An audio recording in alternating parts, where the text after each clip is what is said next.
Our guest this week is Maimba Mapuranga, who is a team building consultant, sports consultant, philanthropist, television host, life coach, motivational speaker, and an MC.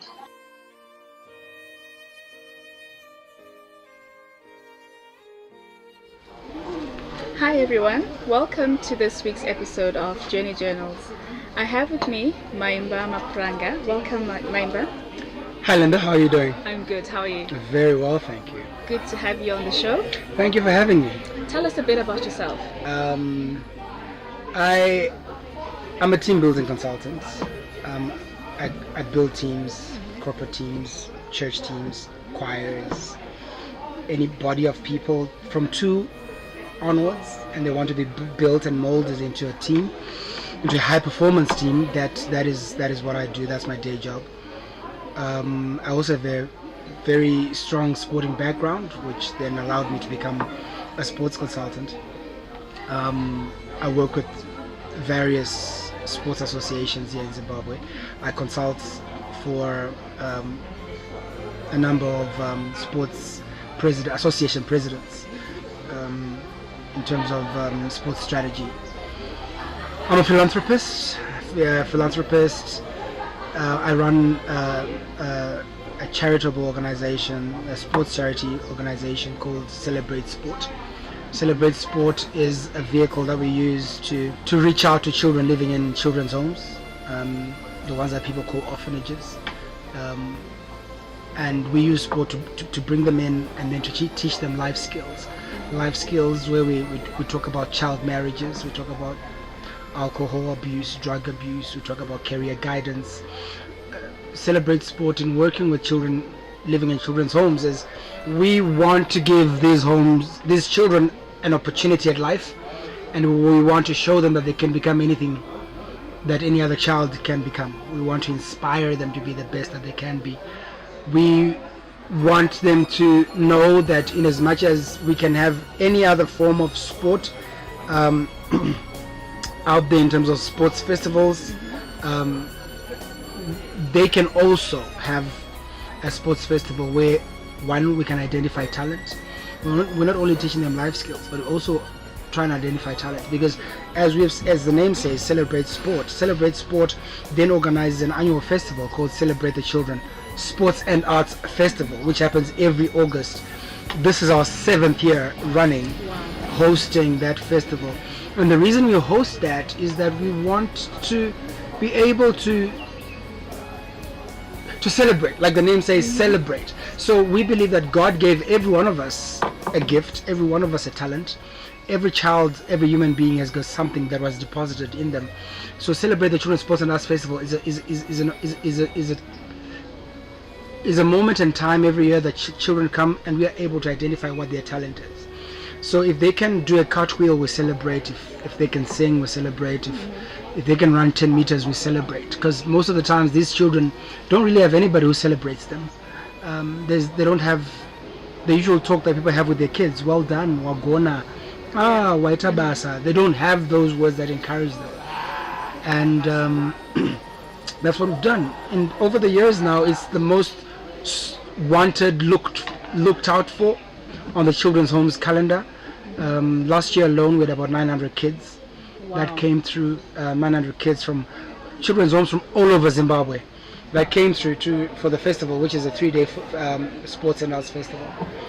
I'm also a life coach. Life coach pretty much is taking somebody from point A to point B. It's different from counseling, where we go into your past and try to figure you out. With life coaching, we sit down and we find out where you are, and we find out how we can take you from where you are to an agreed goal or to something that you want to accomplish, and minimize risk whilst we're at it. So that's also what I do. I'm a television host. I've hosted a couple of programs on national television, ZBC. The latest being Moments of Greatness. Moments of Greatness was a primetime program that sought to inspire ordinary Zimbabweans, just to tell them that they can be the best that they can be, regardless of the situation that our country is going through, the economic hurdles we're going through. We wanted to encourage people that, and ordinary people at that, you know, stories of ordinary women, maids, building 12-roomed houses from selling, you know, kovo, you know, door to door. You know, these are the stories we talked about. Stories of a young, under 16-year-old boy from Bare going to America to compete in a robotics competition and come out 17th in the rest of the world. You know, stories of a blind woman who managed to act in a feature film, blind as she was. So these are stories of people with perceived obstacles by society, but we have managed to overcome those obstacles. Wow. And right at the bottom of the pack, Yeah. right at the bottom of the pack, and funny enough, which is what most people know me for, is I'm a master of ceremonies. Yes. And funny enough, that's what I'm known more for than everything I've mentioned. Even though I'd love it to go the other way around, is I'm a master of ceremonies. I'm an MC. I do corporate events. I do social events. I do weddings. I always say whatever program needs a voice, I'm the person to hire. Wow. That's quite a lot that you do. Yeah, Have you always wanted to? How did you get to this point in your life? How has the journey been for you to get to this point where you're doing a lot of outreach, a lot of working with people, working with children, and it sounds to me like there's a lot of giving of yourself. What is it that led you to this point? I think what led me to this point is the background to my families, my two families, my dad's side and my mom's side. I come from very expressive people. We talk a lot, you know, on either side. We have the gift of oration. We are loud, you know. And my mother, who's late, her story is she was always a giver. She would always give of herself and she would always empty herself. And then growing up, I'm a trained teacher. I'm a teacher by profession. So I've grown up around school children, you know, and working around school children, teaching them. There was always, when you're a teacher, you always want to empty yourself. You always want the children that you teach to become better than you, to become the best that they can be. So when you're working with with school kids, you want them to pass and excel, and you want to celebrate them.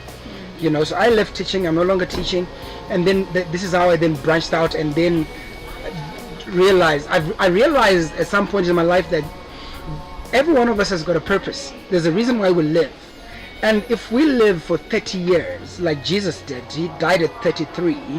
He had accomplished the reason that he had come to earth for. So each one of us has got a purpose that God deposited and gave in all of us to accomplish in the time that he has given us. So if you live up to 70 years or 50 or 15 or 20, the most important thing is your ability to discover that which God has called you to do.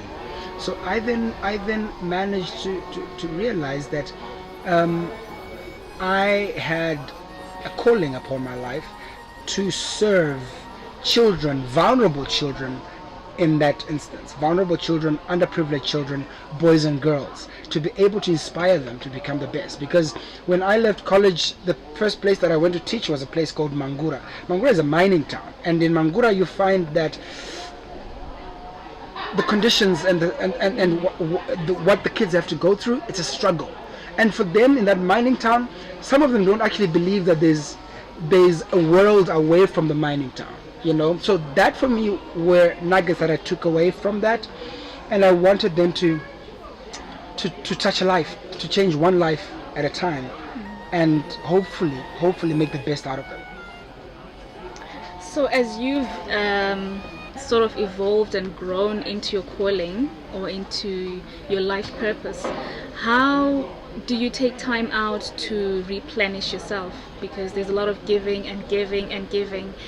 What spiritual practices do you engage in to recharge and refuel?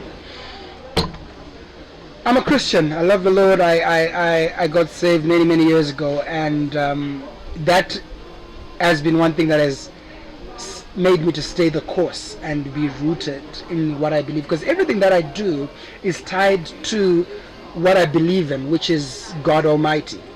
He's my source and he's my rock. So even the philanthropy work, this is not something that just, it is, I've always said that this work is and was and is a God-given idea. It was a God-given idea that came from God and said, look, this is around your calling, around your gifting. I want you to be able to reach out to children, underprivileged children. So in terms of replenishing, the only sanctuary for me is being in the presence of the Lord, which is a church, or just taking time out. In as much as I'm a people's person, I'm actually a very private person. I don't know if that makes sense. Yes, it does. When I get out of my house, I can stand in front of 5,000 people and work the crowd, all 5,000, or a whole stadium, without dropping a sweat, But when I get into my house, I lock the doors and I just stay in my zone and I stay in my element. I don't go out a lot. I stay to myself, because that's how I recharge and that's how I replenish myself. Because sometimes I can work overdrive. I can work throughout the whole week. I can work a whole weekend. So I really make sure that I've got time to myself to just replenish. So are you more of an extrovert or an introvert? Because I know some people get their energy from people, and for others, people actually sort of empty them out and they need to get away, recharge, and then get back again to people. Well, I don't know if there's such thing. I mean, from your disc analysis, how I would place myself. Yeah. I am an extrovert in terms of I'm out there, but I actually keep to myself a lot in terms of me, the person, So I do what I need to do in the public spaces, but again, I try to keep and maintain myself in the spaces that I've got personally. Yeah. Okay. And so with the children's work, with the annual festival, what would you say to people who are watching right now and they want to get involved, they want to know how they can partner with you and make a difference in the lives of the children that you've been blessed enough to bring into your sphere of influence? Well, what I would like to say is that Celebrate the Children's Sports and Arts Festival is run by volunteers. Absolutely run by volunteers. It is, every year we've got over 80 volunteers that come through. Some come to cook, some come to serve the kids, some come to stay with the kids at the hostels, because we host this at Harare Polytechnic, and we use the hostels and we use the kitchen and we use the grounds. Okay, some come to riff, some come, whatever it is that you can do, we want you to be a part of the family. We're a huge family of people who God has blessed me, or blessed our organization with an amazing team of volunteers that have sacrificed so much of their own money, so much of their own time, to just come through and serve.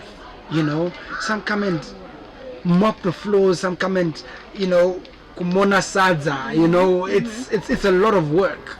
So if anybody wants to be a part of this festival, every August we at Harare Poly, register on our Facebook page, Celebrate the Children's Sports and Arts Festival. Register on the Facebook page. You can contact me. You can find me on Facebook as well.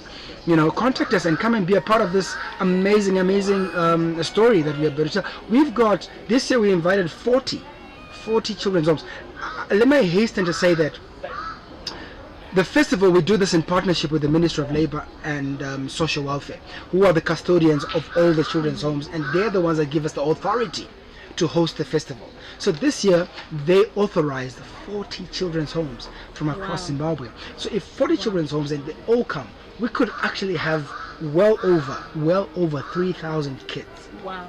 Because we had 21 children's homes last year, and we had about 850 kids that came through.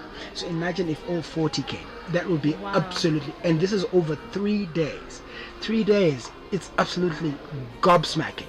And it's a lot of work, and it's something that would love everybody to come through and be a part of. Because there's nothing more fulfilling than being able to help another person. There's nothing more fulfilling. There's nothing more fulfilling than being able to change somebody's life. There's nothing more fulfilling than being able to inspire an underprivileged child. There's nothing more fulfilling than being able to extend the visioning and the dream of a child who never had a dream. The things that we take for granted. I mean, let me give you a typical scenario. Some of these children's homes, okay, within the confines of their boundaries, especially the established ones, they've got creche within the Jura wall, they've got a primary school within the Jura wall, and they've got a secondary school within the Jura wall. So if a child was dumped at 1 year, for example, that child, be guaranteed, from 1 year right up to 18, is going to be living in the same Jura wall and will not leave, nor interact with anybody else. So what future are you giving this child? Ever since we started 6 years ago, we've had kids that have never left their homes. We have come to Harare for the first time. Kids that have seen robots, but who get excited at robots. Who probably even get to see potholes for the first time. They don't know potholes. Wow. You know what I mean? We've got those stories. We had one home that comes from Gonarojo on the border with Mozambique. They are 20 km from the border of Mozambique. They came for the first time last year. They came in a bakkie. There were 15 of them. They'd never, ever been to Harare. To a point where when they were leaving, I asked these caregivers and said, please, just stop by Joiner City. Let the kids go just up the escalator. Wow. Those kids were excited for days just to get up an escalator. So the things that we take for granted sometimes, and when we've got it, or we actually don't realize that there are some underprivileged children that would give anything for a tenth of your life. Just a tenth or 100th maybe. So this is our story, and this is why we continue to do what we do. So this is an opportunity for everyone, really, to anyone who wants to make a difference in someone's life. This is an opportunity. Absolutely. From anywhere in the world. Anywhere in the world. Like we've actually delayed a program that we want to start. I'm thinking we're gonna do it next year. We're gonna open invitations for volunteers from all over the world. You know, volunteers from the States, from Australia, from UK, from Asia, wherever you're from. Come during August. Plan your itinerary during August. Then go see the Victoria Falls. But come and serve during. This is what a lot of people are looking for. You know, a lot of people want to do something. They want to make a difference, but they don't know where to do it. So this is an amazing platform that you have set up that enables. We actually have a group from the UK, from the United Kingdom. We are going to announce it at some time, but they're also very excited. They're working round the clock, you know, trying to raise stuff. Because remember, we have at a minimum 25 homes in one place at the same time. So imagine what you can do with 25 homes. It means that you can actually plan your giving around our festival. You know, so if you've got foodstuffs, if you've got blankets to give, if you've got sanitary wear for the girls, if you've got stuff, you can actually come to our festival and donate during the festival. So after the festival, do you do any follow-up calls with the homes? Do you have interactions with the homes? Do you have people going out there and doing sports with the children? Absolutely, coaching absolutely. Outside of the festival. Yes, because one of the things that we do not want is to make the festival an event. The festival is a process, because we want to always be to monitor these children in these homes. So every so often we get on a combi with volunteers again. We've gone to homes. We drive to Ponisaiba in Shamva. We go to Mother of Peace Mutoko. We drive there in the morning. You know, the last visit that we did, we went there with an Ajigija the clown. We went there with the jumping castle. We went there with candy floss, popcorn making machine when they were goody, start fixing the place. Those that do plumbing, those that do whatever you do, go and do it. Play soccer with the kids, life skills training with the kids, and then leave at 4. So we have actually a full day where we go and we spend time with the kids, and we leave and we go. The next trip that we're doing, which should be in June, we're looking for skilled volunteers. So if you're a plumber, if you're an electrician, whatever it is that you can do, we want you to come. And then we'll go to the home. Once we arrive, the electrician goes to fix anything electrical that needs to be fixed for free. The plumber will go and fix the plumbing. If we get painting, if there's painting that needs to be done, we'll have a needs analysis. The painter will go and paint, so that we are able to actually meet the needs of the homes. This is amazing work that you're doing. And so to everybody that's watching, if you feel you can contribute in some way to this amazing event, to the organization of this event, please do get in touch. As part of Vanamai initiative, I'm also asking all mothers, all women really, to be a part of this, connect in one way or the other. Pray for the event, pray for the children, and if you're able to volunteer, you're most welcome to do so. Thank you, Maimba, for coming on the show. It was an absolute pleasure to have you here, and we wish you all the best with all your future plans. Thank you for having me. It was an absolute pleasure. Thank you for having me. Thank you so much for joining us. Till next time, goodbye.